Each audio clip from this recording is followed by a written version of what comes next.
இயேசு தோற்றம் மாறுதல்.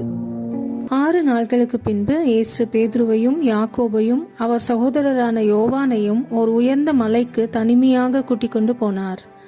அங்கே அவர்கள் முன் அவர் தோற்றம் மாறினார். அவரது முகம் கதிரவனை போல் ஒளிர்ந்தது. அவருடைய ஆடைகள் ஒளி போன்று வெண்மையாயின. இதோ மோசேயும் எலியாவும் அவர்களுக்கு முன் தோன்றி இயேசுவோடு உரையாடி கொண்டிருந்தனர்.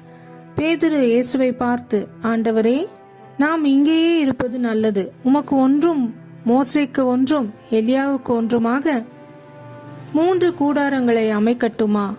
இது உமக்கு விருப்பமா என்றார். அவர் தொடர்ந்து பேசிக் கொண்டிருந்த போது ஒளிமயமான மேகம் ஒன்று அவர்கள் மேல் நிழலிட்டது.